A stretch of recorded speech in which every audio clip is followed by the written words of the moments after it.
apa kamu bang, Pak? Hah? Tuh makanya orang tuh jangan terlalu ketinggian agamanya, ilmu agamanya. Kalau ketinggian lari akhirnya, ya. Normal-normal aja, nggak usah saling menjatuhkan agama lain, ya kan? Kalau nggak cocok denganmu silent, nggak usah kau menjelek-jelekkan agama. Kita udah bersatu nih gara-gara berburu takjil kemarin. Jangan kau hancurkan gara-gara 2,5%, Luin dong. Nggak pas kau ini, udah nggak pas. Mungkin ini titik kehancuran kau jadi seorang pendeta. Tadi pagi saya mendapat kiriman video pendeta Saudara Gilbert yang di dalam khotbahnya menyinggung, menghina umat Islam dengan zakatnya yang hanya 2,5%, lalu ibadahnya sehari 5 kali, sholatnya ribet, bikin sulit, bikin susah, dan sebagainya.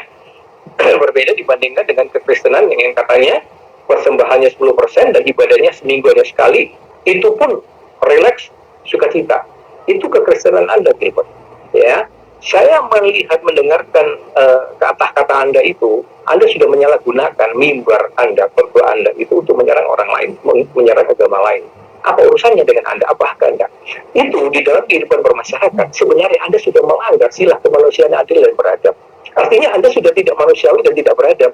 Ya, dulu ketika Muhammad Kece itu disiram tinjanya manusia oleh Jenderal Napoleon, saya kritik dan saya kutuk keras itu. Bagaimana seorang jenderal berbuat brutal dan tidak beradab. Lalu sekarang Anda sebagai seorang Kristen melakukan penghinaan yang juga brutal, yang juga tidak beradab. Itu tidak fair. Ya, Anda dengan cara yang semacam itu sebenarnya sudah sekali lagi menunjukkan peradaban yang rendah. Dan lebih daripada itu, Anda sudah mengkhianati Injil. Di dalam Alkitab dikatakan bahwa apa saja yang ingin orang lain perbuat kepada kamu, perbuatlah demikian. Artinya Injil mengajarkan yang fair, yang adil. Kalau kamu ingin dihormati orang, hormati dulu orang lain. Gitu. Ya, bukan mengajarkan seperti Anda merendah-rendahkan orang lain. Yang kedua, ternyata Anda juga memakai persepuluhan itu bukan hanya untuk merendahkan orang lain, tetapi Anda rendahkan jemaat Anda itu sendiri. Kalau yang nggak mau bayar persepuluhan boleh, bayarnya 2,5%, tapi jangan dikasih kursi, duduk di bawah. Gila, Anda betul-betul mengingkari, mengkhianati Injil. Injil, kata Alkitab, itu dikabarkan untuk orang miskin. Yesus mengidentifikasikan dirinya itu untuk orang-orang miskin, orang-orang yang susah, yang marginal, yang sakit, yang dipenjara, dan sebagainya. Bukan mengidentifikasi diri kepada orang-orang yang tambun seperti Anda. Ya, itu pun Anda tambun karena persepuluhan. Ya, Anda memberitakan Injil yang menurut surat Yakobus itu sudah memandang muka. Kalau yang nggak memberi persepuluhan Anda rendahkan, itu kan Anda kurang ajar namanya. Anda sudah betul-betul memberitakan Injil yang berbeda dari Injil yang diberitakan oleh para rasul. Karena itu Anda sudah dibawa kutuk Rasul Paulus itu. Ya.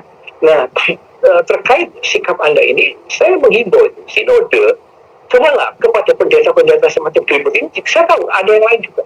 Itu mestinya memberi teguran sikap yang keras, bila perlu melarang mereka berkhotbah kembali atau mencabut lisensi kependetaannya itu. Karena nggak patut. Karena Gilbert itu ya tidak patut menyebut dirinya sebagai pendeta atau rohaniwan Kristen. Dia lebih cocok menyebut dirinya sebagai usahawan gereja. Ya, mencari keuntungan dari pemberitaan firman itu. Orang-orang semacam Gilbert Tumoino ini berbahaya sekali dan menodai kekristenan. Ya, menodai, mengkhianati Injil. Ya. Dan yang kedua, kepada jemaat yang cerdas, saya menghimbau, tinggalkan, jangan mau digembalakan oleh seorang Gilbert Tumoino yang di dalam otaknya itu hanya mamon, cuan oriented, profit oriented, money oriented. Itu nggak cocok dengan kekristenan yang sejati. Ya, kalau Anda melayani untuk memperkaya diri, Anda bangga itu bisa naik pesawat dengan first class itu ya, itu karena dari uang persepuluhan. Jadi Anda harusnya malu, gitu, malu, bukan bangga.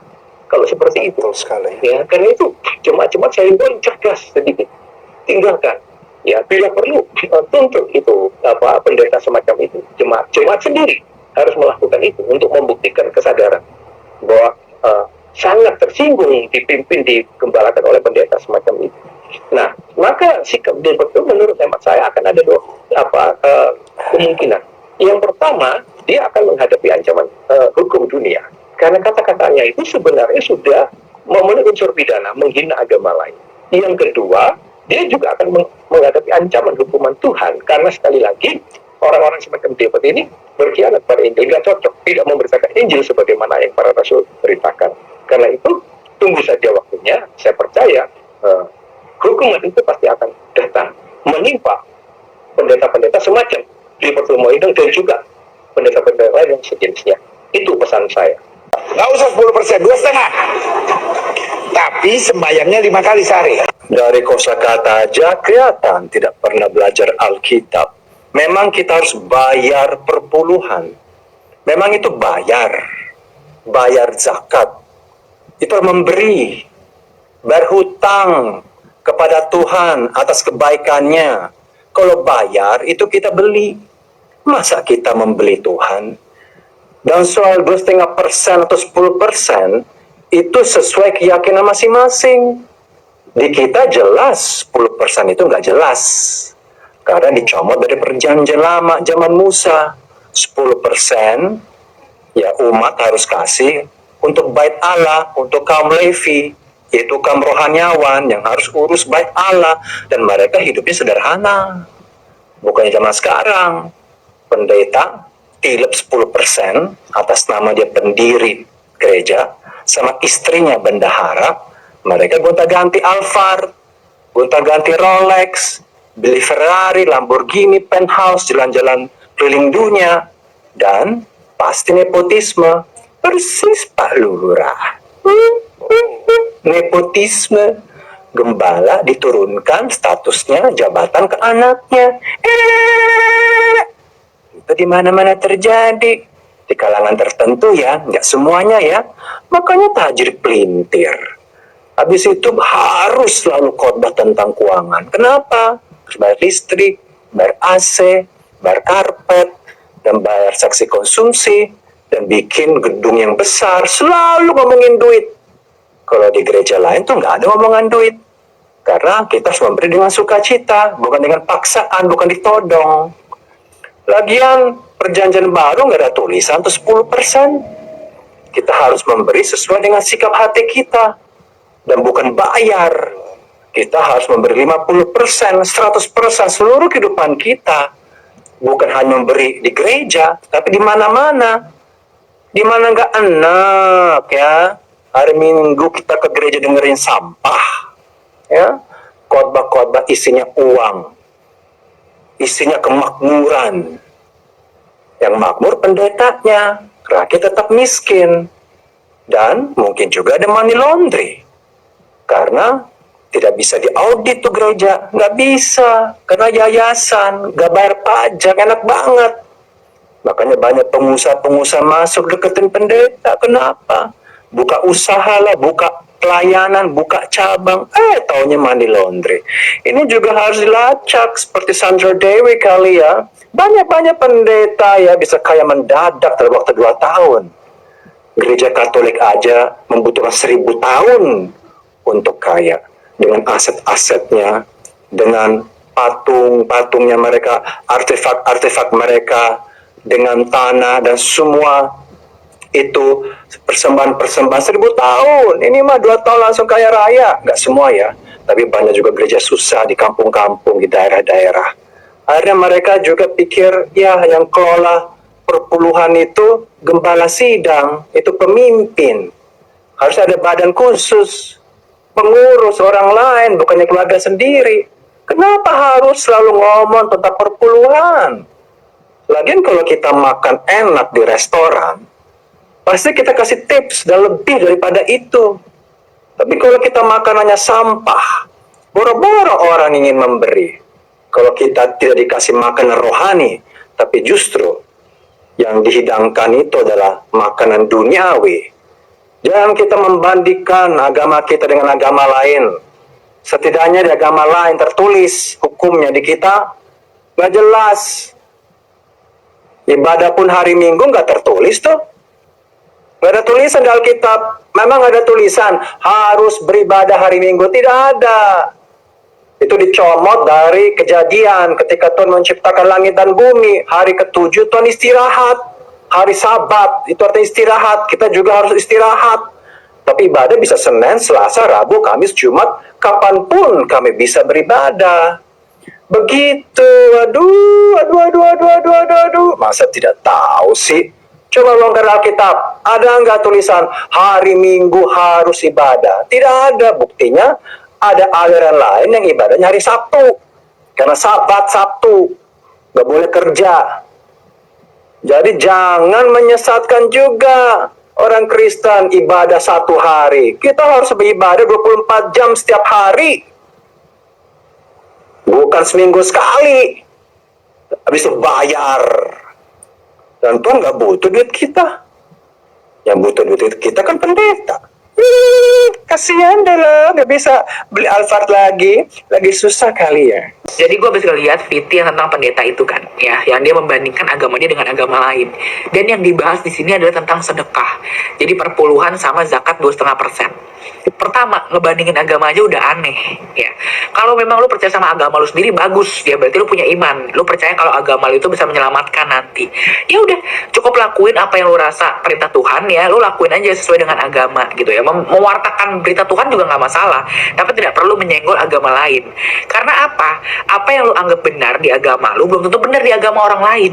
Ya dong, ya orang kitab kita aja udah beda kok. Jadi udah pasti ajarannya juga beda. Kenapa harus dibandingin, ya kan? Justru kan ketika membanding-bandingkan itu menyebabkan orang tuh jadi saling benci. Ya, jadi benci atas nama agama. Padahal agama itu semua mengajarkan toleransi. Ini kan jadi menyebarkan kebencian ya kalau menurut gue. Terus yang kedua, dari sekian banyak perintah Tuhan ya, yang harus dibahas itu adalah tentang perpuluhan. Yang dimana perpuluhan setahu gue itu tidak wajib ya.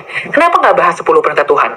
Kenapa nggak bahas perintah-perintah Tuhan yang lain ya, yang ada di Alkitab? Kenapa harus ngebahas sedekah, perpuluhan, dan dibandingkan lagi dengan agama lain? Oh ya, kalau agama kita perpuluhan, kalau agama lain 2,5%, makanya begini, makanya begitu. Kita aja nggak tahu ajaran mereka seperti apa. Kenapa kita harus menghakimi ajaran orang gitu? Emang ajaran kita nih perpuluhan gitu udah pasti yang paling benar? Karena banyak oknum-oknum yang mengambil uang perpuluhan itu untuk kepentingan pribadi. Mendingan introspeksi dulu sebelum kita mengkritik agama orang lain. Yang paling berat terakhirnya mesti lipat kaki. Aduh, astagfirullah, sumpah gak ngerti lagi. Jadi ceritanya pendeta ini meledekin gerakan sholat umat Islam. Gak hanya itu aja, juga meledekin zakat. Awalnya aku kira bercandaan sesama umat dia, biasalah gitu kan, nyindir-nyindir Islam, kayak di Al-Quran juga udah disebutkan. Tapi ternyata dia mention nama Islam secara spesifik. Oh, kalau udah kayak gini gak bisa laku. Kita orang Islam diajarin bersih sebelum sembahyang, cuci semuanya. Saya bilang lu 2,5. Gue 10%. Yang kau maksud kita orang Islam ini siapa? Kalau kau bukan umat Islam, ngapain banyak kali cakap kau? Awalnya aku nggak tahu kayak yang dimaksud 10% ini apa. Aku kira kayak awalnya pajak, ternyata mereka juga ada kayak zakat, tapi 10% untuk Tuhan mereka katanya. Nah jadi namanya persepuluhan, mereka menyisihkan pendapatan mereka untuk Tuhan mereka lah gitu kan, untuk bangun gereja atau apapun itu. Ya untuk orang-orang kalian aja kan. Tapi yang 2,5% yang kau maksud itu nggak untuk kami aja gitu. Bahkan zakat yang lu ledekin 2,5% itu disumbangkan untuk umat-umat Kristiani yang ada di Papua sana. Sebenarnya kita nggak mau ngungkit-ngungkit kayak gini kan, tapi biar nggak lantam kali mulai awal, 2,5% yang kau maksud itu juga untuk kaum-kaum kalian gitu. Nggak hanya cuma untuk Islam aja, pakai bercandai gerakan sholat. Jadi kayak mana maunya, duduk aja kita semua gitu? Nggak bisa. Aku yakin dia ini nggak merepresentasikan umat Kristen. Mungkin banyak juga yang kecewa sama dia. Baru kemarin kita bercanda takjil ataupun Easter egg gara-gara kau jadi ke settingan awal. Ulama Indonesia bersama dengan para pimpinan yang baru saja juga kita merayakan Idul Fitri buat umat Muslim dan Paskah buat umat Kristiani. Jadi biarlah di momen ini minal aidin wal faizin, mohon maaf lahir batin, dan biarlah kedepannya menjadi lebih baik. Dan saya berjanji untuk tidak menanyakan hal-hal yang menimbulkan Sebenarnya di dalam kekristenan ada etika juga untuk meminta maaf. Kasus ini bukan sekedar khilaf, tapi akarnya adalah kesombongan rohani, keangkuhan. Karena kita merasa paling benar agamanya, paling mulia, paling bersih, paling suci. Akhirnya kita jadi sombong sampai keluar kata-kata yang merendahkan orang lain dan agama lain. Jadi harusnya kita itu tentu meminta maaf ampun kepada Tuhan. Kita juga meminta maaf kepada manusia, kasusnya ini kepada kiai-kiai, ustadz-ustadz di MUI, dan mengakui bahwa kita sebenarnya berperilaku sombong. Karena kesombongan saya, keangkuhan saya merasa paling benar, saya menyadari telah merendahkan agama lain, telah merendahkan umat muslim, semua karena kesombongan saya. Dan saya merasa sangat malu. Dan saya mau bertobat. Dan saya siap juga mendapatkan ganjaran, teguran, atau hukuman. Itu baru keren, Pak Pendeta. Begitu. Jangan kita hanya khotbah suruh jemaat bertobat dan kasih perpuluhan. Tapi kita juga sebagai pendeta hamba Tuhan, masa kita tidak tahu caranya untuk bertobat dan meminta maaf kepada Tuhan dan sesama manusia? Karena bukan masalah khilaf. Kalau khilaf itu ada hal-hal misalnya seperti kita menyenggol orang di jalanan. Kita buru-buru, lari-lari, nyenggol, orang itu jatuh. Maaf ya, saya melakukan ini tanpa kesadaran. Ya, tiba-tiba kamu itu kerja di toko karena sibuk, karena linglung, kamu lupa mengembalikan uang. Ya, di kasir itu kamu khilaf karena kamu lagi sibuk tanpa sengaja. Nah, tapi kalau kita sudah ngomong-ngomong merendahkan orang lain, ngenyek, itu bukan khilaf, itu sikap hati, akarnya kesombongan. Makanya kita harus kembali ke bangku sekolah Alkitab, sekolah teologi, Master of Theology, dan baru nanti jadi pendeta. Itu nanti. Begitu. Dan kedua, menurut saya harus juga ada sanksi. Kalau ini terjadi di gereja Katolik, atau mungkin HKBP, atau GPIB, ini ada sanksi, pendetanya dimutasi, ya, dikasih sanksi, dilempar itu dikirim ke hutan, sanksi setahun 2 tahun, tanpa dia harus dikenal atau melayani di tengah-tengah hutan belantara, untuk mengkoreksi karakternya, untuk ya menebus dosanya supaya sadar. Namun di aliran-aliran tertentu tidak ada sanksi-sanksi seperti ini. Habis minta maaf, habis mencuri uang perpuluhan, show lagi, khotbah lagi terus, sikat terus. Ya kapan bertobatnya? Dan juga anehnya jemaatnya mendukung. Oh bagus. Dan kita juga harus berhenti mimbar itu jadi tempat stand up komedi. Ya, kalau mau stand up komedi, kita ke ekstravaganza, ke toprak, atau ke acara brownies bantet, atau pagi-pagi ambruk. Di situ stand up komedi. Tapi kita telah menjadikan mimbar sebagai stand up komedi. Jemaat dihibur. Mereka tidak berjumpa dengan Tuhan, tapi berjumpa dengan humor. Dan akhirnya dibungkus pakai nama Tuhan untuk mencari keuntungan pribadi. Tentu tidak semua gereja, tapi banyak sekali. Saking banyaknya sudah jadi batalion, ya. Bukan oknum, udah saking banyaknya udah jadi batalion, banyak banget. Dan menurut saya ya kita juga harus menyadari bahwa kita itu harus menghargai sesama. Pisang dan apel, semuanya ada manfaatnya. Umat Islam sangat bermanfaat bagi umat Islam. Kristen bermanfaat, Hindu bermanfaat. Sampai di India 1 miliar orang menganut agama Hindu, artinya bermanfaat. Kalau bermanfaat, apel atau pisang, kita nggak bisa bilang pisang ini jelek, apel ini jelek. Loh, ini bermanfaat bagi banyak orang, ya sudah. Dan kenapa di Indonesia ini agama sensitif? Kenapa di Eropa tidak sensitif, atau negara barat, negara maju? Karena kita masih negara berkembang alias susah makan. Kita sudah dirampas segala hak kita. Ya, hak untuk makmur. Banyak orang susah, nggak bisa kerja. Hak pendidikan, kita tidak bisa dapat pendidikan yang layak. Susah bekerja, susah makan, kita diombang-ambingkan, diperalat oleh politikus rakyatnya. Akhirnya satu-satunya rakyat yang susah, mereka mengandalkan hanya agama, itu satu-satunya yang mereka pegang sebagai pegangan hidup. Dan ini pun diobok-obok sama oknum-oknum seperti ini. Dan dipolitisasi. Ya, jadi orang susah, apalagi yang bisa mereka banggakan? Udah hidup susah, kerja susah, makan susah, keyakinan mereka yang mereka banggakan sebagai pegangan hidup mereka, itu pun dikutak-katik. Gimana nggak marah? Kalau di Eropa, kita ngomong agama, orang nggak peduli. Karena mereka mengandalkan harapan mereka kepada pemerintah, kepada pensiun, kepada semua fasilitas, pajak yang dipergunakan dengan baik tanpa korupsi. Makanya di sini sangat sensitif. Kita senggol agama, semua ngamuk. Karena itu satu-satunya harapan untuk bertahan hidup. Itulah Pak Pendeta. Masa tidak tahu? Masa harus belajar dari saya gitu, atau dari kami-kami gitu kan? Masa kami harus memberikan pengajaran kepada seorang pendeta top yang kaya?